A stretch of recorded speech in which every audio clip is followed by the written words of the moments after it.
Is always an abnormal move. However, roughly 24 hours after the game ended, the NBA admitted that there were not one, but two mistakes made in the Warriors-Cavs game on Christmas Day.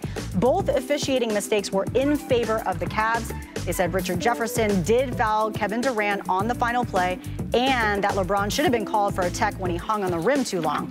So, do you guys have a problem with the association admitting mistakes after the fact? Yeah, I have a huge problem with it. Because what does it do for anybody? When we got done with that game on Sunday and I was hosting SportsCenter, there was nobody complaining except Kevin Durant. There was nobody saying anything about LeBron James hanging on the rim except for the Warriors. And I'm okay if they're upset. I would call the officials aside. I would call them from New York and tell them, hey, listen, you missed this one, or hey, maybe you need to move a foot or two here.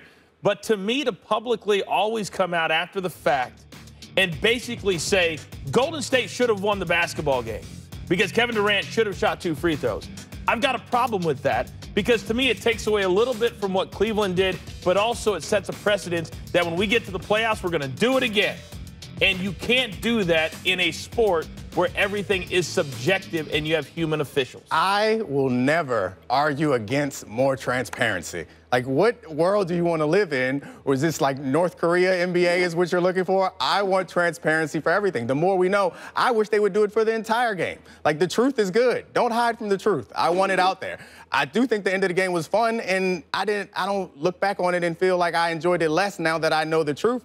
I think that the referees are a third team in the game that makes plays and misses plays. That's part of the game. You can't complain about it because it happens to everyone. But like I said, I want it throughout the course of the entire game. The only thing I had a problem with is them wanting to throw a tech on LeBron for hanging on the rim. That was the best part. Rip that thing down. Give me some celebration. I love it. I'm a DB. I want dancing.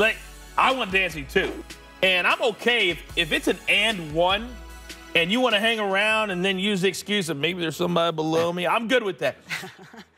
Who actually said that there should have been a foul on Richard Jefferson?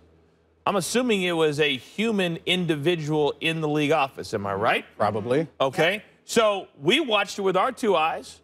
You heard Mark Jackson, Jeff Van Gundy. One said it is, one says it isn't. So who's to say that the person at the league office is right?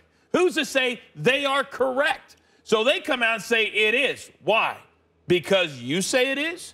That's my issue with it. It's subjective. I played hoops, and there were many times I thought I was fouled, and I wasn't, or I wasn't, and then I was.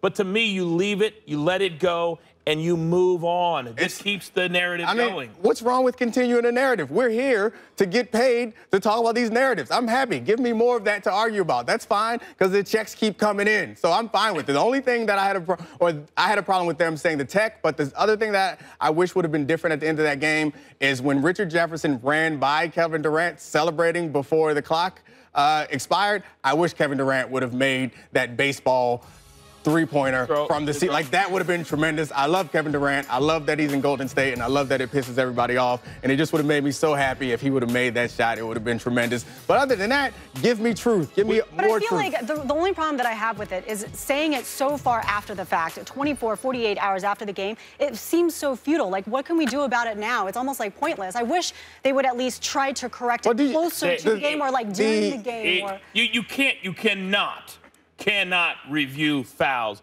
in the NBA. That will never happen, and it should not happen.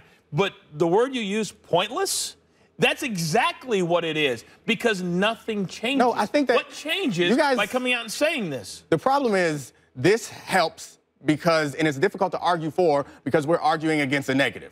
And they do have a past where they had referees who were corrupt. So this helps to ensure confidence in the league, ensure confidence in gambling, ensure confidence in people watching the game. So while this is out there, we are less likely to have incidences where people will question the integrity of the officials. So while there is not a big ESPN headline saying, guess what, NBA refs are not corrupt, this helps us all to have more faith in the system. So while you're complaining, well, it's dumb and it's nothing, it gives us something to argue about, what you're not complaining about is that those refs, that the NBA is throwing games for or against any individual player, which is not something that's uncommon. The one thing that drives me nuts working here at ESPN is when somebody tells me, because I feel like I'm on the edge of evolution when it comes to how you do sports and TV today.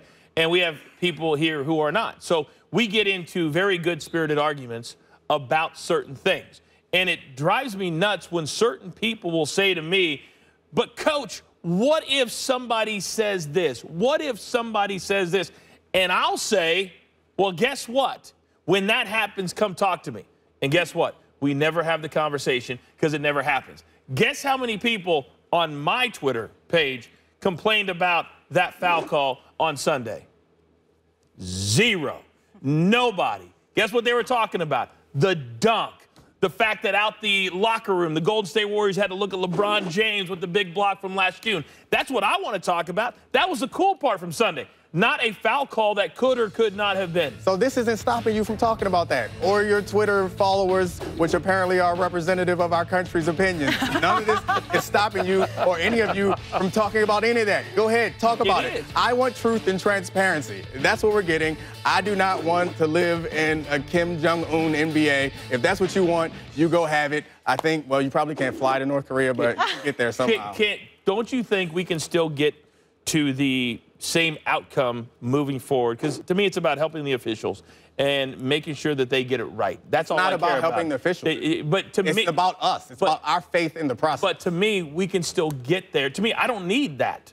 I need the officials to look, evaluate, maybe take a step to the right so that they're in a better position to call that foul. Because if you're dead on, you may not think it's a foul. That's all I care about as a former player, making sure the officials are in the right situation to call things. That's all. That's all I care. I do feel like LeBron James at Tech, I feel like that was so obvious, though. I don't understand. It was very obvious. Right? But it was also... He was literally on there for like 10.7 seconds. The entertainment value would have taken it away from... It was so cool. It was so cool. really good. All right, up next, are Tony Romo's playing days done in Dallas? We will debate what the Cowboys should do with him. Plus, the reason Dallas might be done with Romo is the fact that Dak and Zeke have been straight ball in the season. Do they have a shot at MVP? We will discuss that next.